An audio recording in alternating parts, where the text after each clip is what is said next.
In 2022, well, I scrapped Summerpalooza 4 by deleting multiple videos. This review was one of those that I've ended up finishing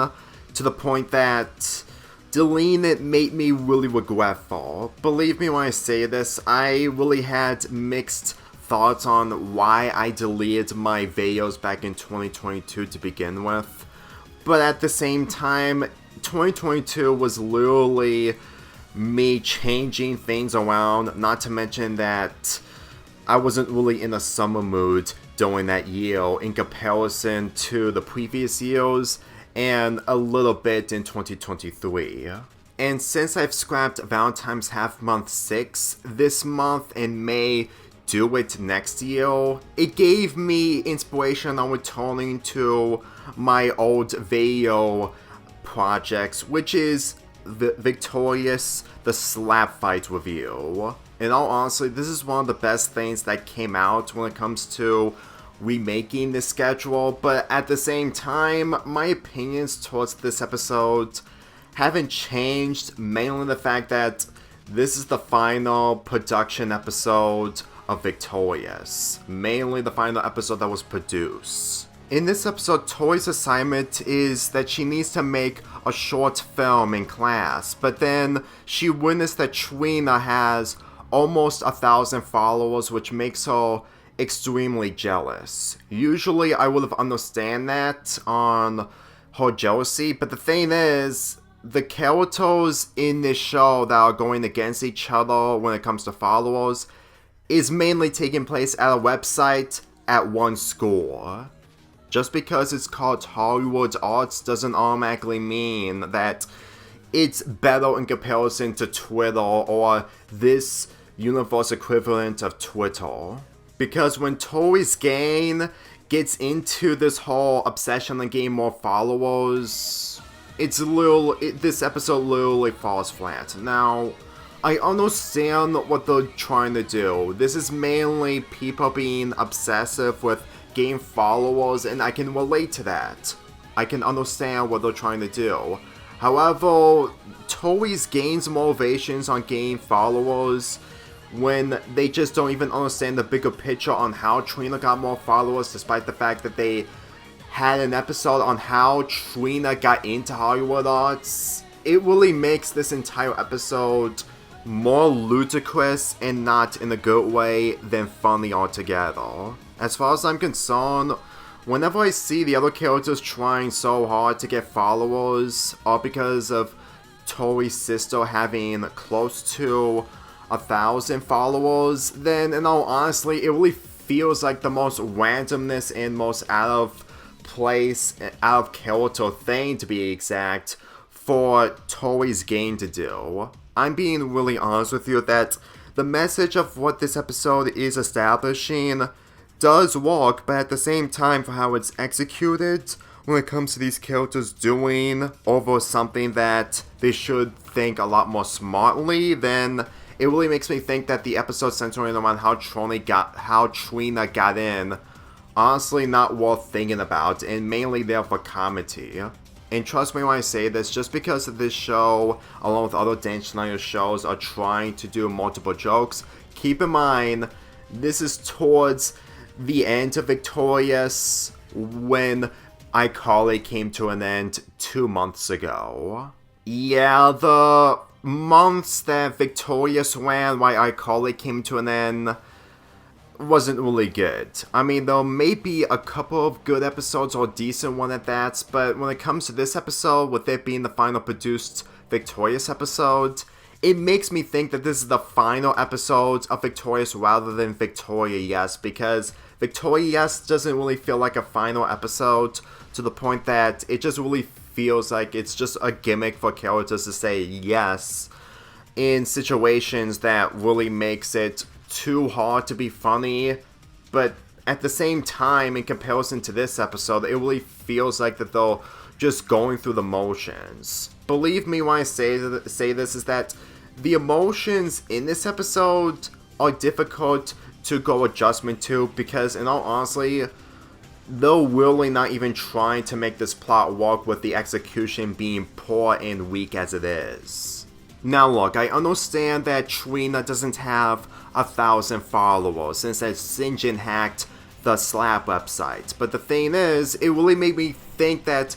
Toei's game fine over it without even thinking of what is really going on just makes me feel like that this entire message of not getting overworked by followers while having your idea come out first before everyone else's is what's really important feels less meaningful. Because as far as I'm concerned, if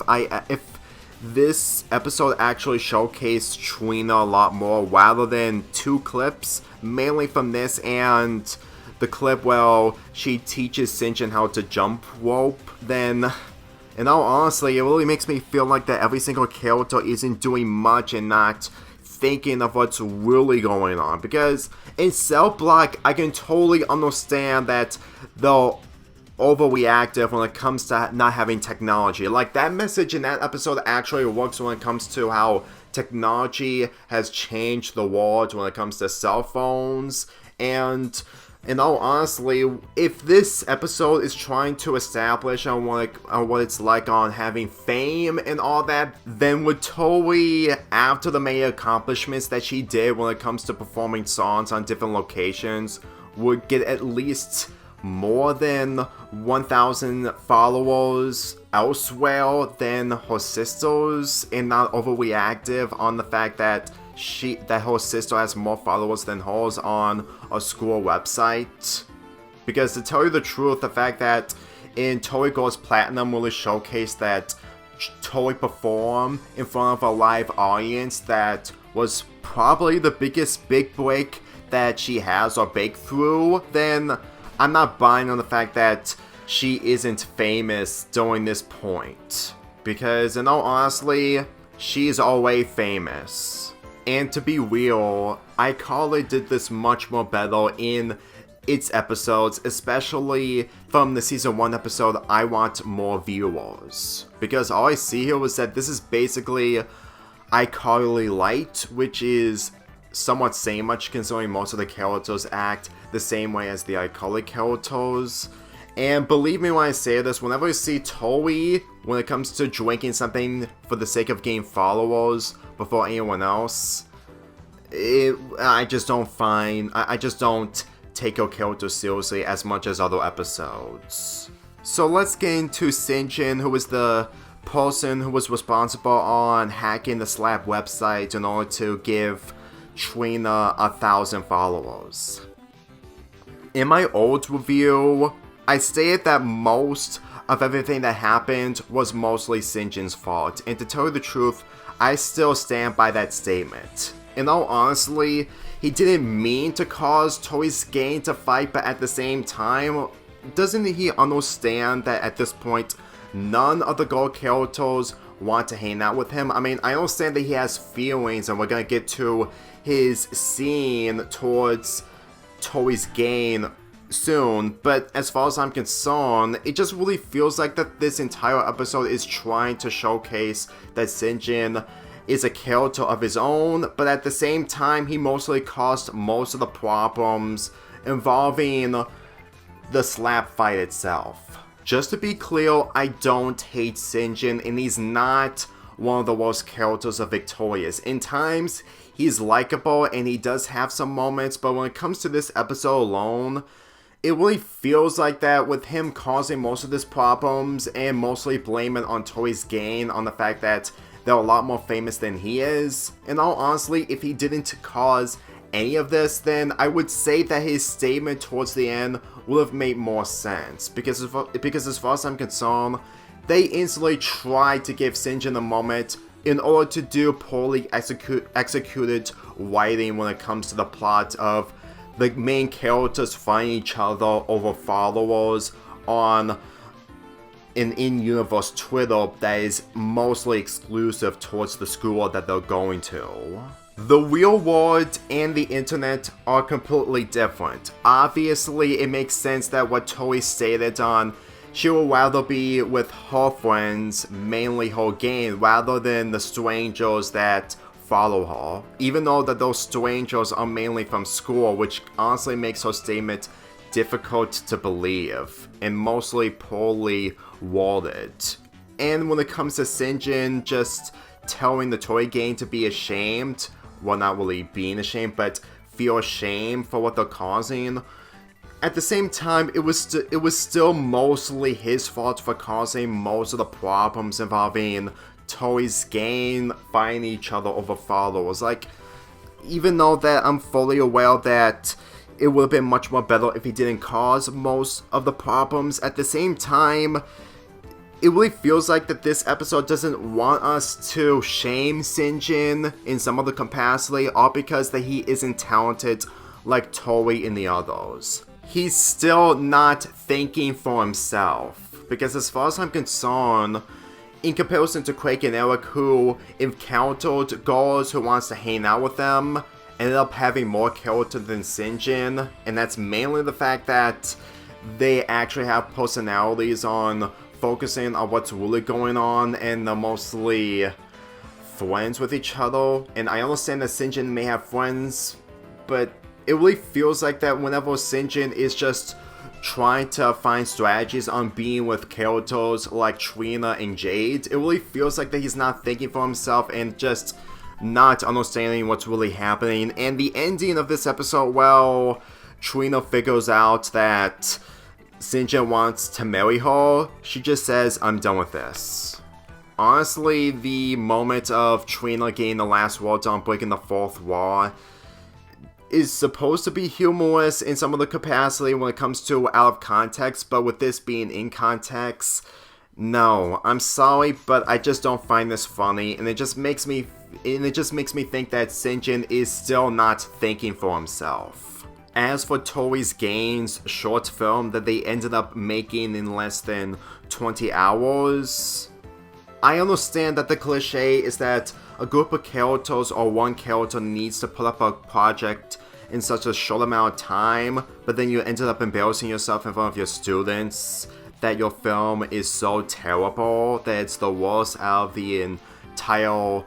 assignments from other students who made it much more better than yours. I'm just gonna say that other shows did this cliche much more better. Obviously because of better writing and the characters being in character, because with this being the final time we're gonna be seeing the Victorious cast in production otherwise, it really feels like a weak conclusion. I mean, the final appearance from Victoria, yes, which is the final episode of this show,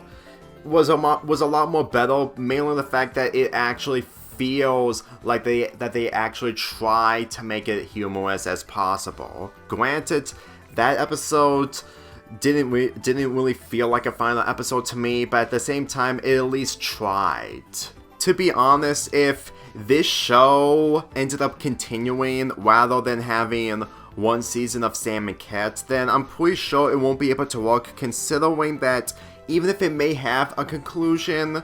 it doesn't change the fact that the music company that Nickelodeon made a deal of for about 4 or 5 years have pretty much expired or came to an end in 2013, which is the year that this episode came out, despite coming out way earlier in 2013. With this show and Big Time Rush having songs and music videos thanks to the contract that Nickelodeon had with the music company, then to tell you the truth, without it, Victorious would be nothing special, to be perfectly honest. And even though that this episode alone had no songs whatsoever, at the same time, if Big Time Rush ended up continuing after Season 4, where it concluded the series, then that's literally where the Season Award comes into play. And to tell you the truth, even though that the Season Award did happen in Season 4 of Victorious, for me personally, the episodes weren't even that bad for me to consider this as Season Award.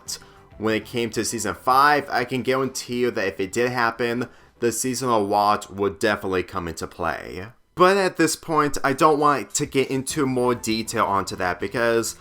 at this point, my goal has completed on revisiting the episodes that I've scrapped due to changes back then, and when it comes to revisiting this review that didn't came to light the first time, mainly into the public eye,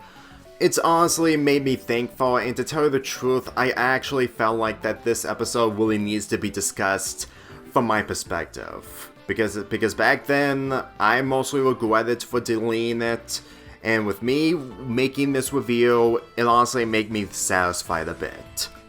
I'm giving this episode a 5.25 out of 10.